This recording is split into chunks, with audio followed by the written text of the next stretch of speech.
क्योंकि वो भी कश्मीरी पंडित थे और नेहरू साहब भी कश्मीरी पंडित थे। मानिक शाह उस समय ब्रिगेडियर थे, उनके खिलाफ एक इंक्वायरी बिठा दी गई। इनको लगता था कि ये बहुत काबिल आदमी है, इसको दबा लो, नहीं तो ये पता नहीं कितने लोगों को क्रॉस करके और आगे निकल जाएगा। हमारे यहाँ एक बहुत बड़ा एक रहा है, एक मसला रहा है, एक एस्टेब्लिशमेंट का रहा है इशू, जैसे एजेंसीज का रहा है, फौज का रहा है कि फौज में बार बार जो है वो पाकिस्तान के ऊपर हुकूमत की या बार बार हमारे यहाँ डिक्टेटरशिप आई। आपके यहाँ ऐसा नहीं देखा हमने, उसकी क्या वजह है? देखिए,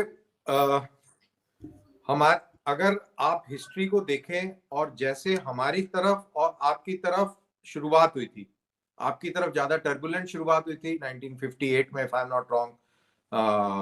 सिकंदर मिर्जा थे जो जिन्होंने कू किया था शायद, फिर अयूब खान आए। वो टाइम था जब इंडिया के अंदर नेहरू साहब प्राइम मिनिस्टर थे और मेनन जो थे उन वो ये लोगों को लगता था कि यार चारों तरफ दुनिया में कई सारे मुल्कों में फौज जो है सिविलियन गवर्नमेंट को हटाकर और बैठ गई है, तो इनको डर लगने लग गया। इन लोगों ने मिलिट्री के जो स्ट्रक्चर को डाइल्यूट करने के लिए इंटरफेरेंस शुरू कर दी।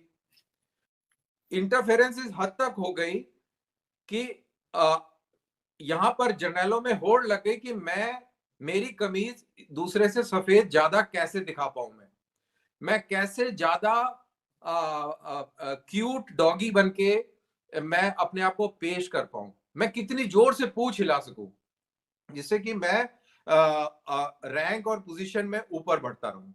और ऐसा होते होते 62 की जब लड़ाई छिड़ी, तब वो समय था जब eastern army commander general call को बनाया गया। और जनरल कॉल जो थे वो एएससी के ऑफिसर थे, पूरी जिंदगी उनका काम लॉजिस्टिक्स से इन्वॉल्व था।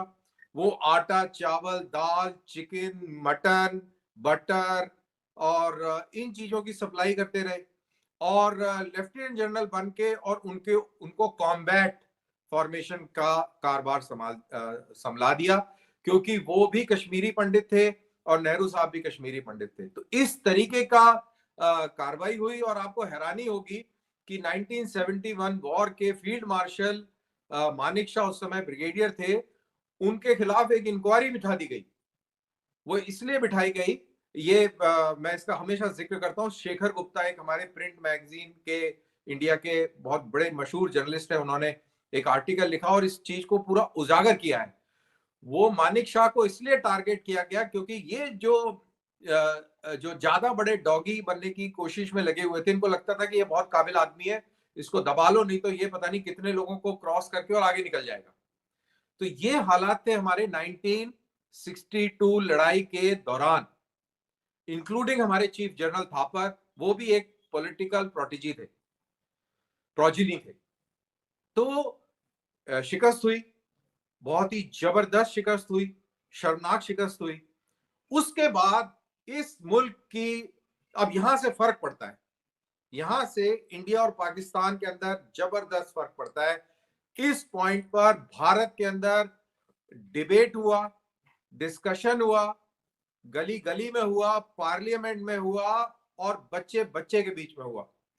बहुत सारी चीजों को रिवाइज किया गया और सबसे अहम चीज जो रिवाइज करी गई वो ये करी गई कि फौज के अंदर पॉलिटिकल इंटरफेरेंस नहीं होगा और फौजियों का सिस्टम भी ऐसे किया गया कि उनके पास भी कोई रूम और स्कोप ना हो political interference, political tail wagging का, डॉगी बनने का उनके पास में कोई वो ना हो। As a result Indian army improve हुई, एज अ रिजल्ट इंडिया का स्ट्रक्चर इंप्रूव हुआ, इंडिया के अंदर ये रियलाइज हुआ कि हथियारों का भी इशू है, तो रिसर्च एंड डेवलपमेंट आया, बहुत सारी चीजें हुई। I mean this program will fall short कि 62 की लड़ाई की हार के बाद और 65 की जंग से पहले तक कितने सारे अहम फैसले हुए और उसके बाद भारत की जो ट्रेजेक्ट्री है वहां से चेंज हो जाती है। और पाकिस्तान, अनफॉर्चुनेटली पाकिस्तान के अंदर ये जो हमें जो देखने को मिलता है, जो पढ़ते हैं, वहां पर चीज को दबाने पे जोर ज्यादा रहता है, उसको उसको एक फसाड क्रिएट करने का, एक नैरेटिव बनाने का प्रयास रहता है। अभी सबसे इंपॉर्टेंट चीज जो मेरे को लगती है, मैं अगर मैं इसको सोचूं, अभी 16 दिसंबर निकल के गया है, बांग्लादेश एक नया मुल्क बना।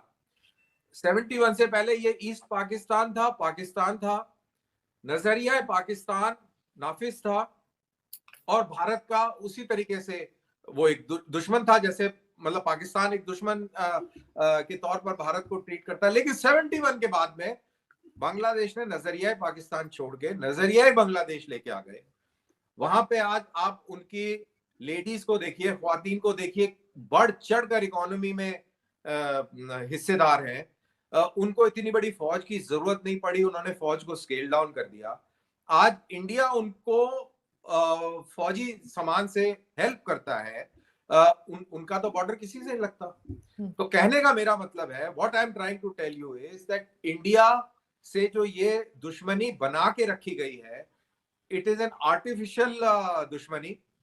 क्योंकि आरजू भी बैठी है, साजिद तारर साहब भी बैठे हैं, और दानवीर सिंह भी बैठे हैं, और आराम से बात कर रहे हैं, और एक ही जुबान में बात कर रहे हैं। आरजू काजमी ईरान से बात नहीं कर सकती, आरजू काजमी अफगानिस्तान में तालिबान से बात नहीं कर सकती, अरबियों से बात नहीं कर सकती, और चीनियों से बात नहीं कर सकती जितनी आसानी से वो हमसे बात कर सकती है। तो ये एक पॉइंट अंडरलाइन है।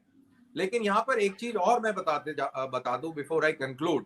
जनरल जियाउल हक से पूछा गया था कि आप हार्डलाइन और इस्लामिक हार्डलाइन ले रहे हैं अपने कंट्री के लिए, आपको सेकुलर नहीं होना चाहिए, आपको ये नहीं होना चाहिए, वो नहीं होना चाहिए। किसी जर्नलिस्ट ने पूछा ये, तो उसने बोला कि अगर हम सेकुलर हो गए, अगर हम इंडिया की तरह डेमोक्रेसी हो गए, then we will be a second class India and not Pakistan. Now you tell me, जो जनरल जियाउल हक ने कहा कि we will be second class India and not Pakistan, today are you first class Pakistan?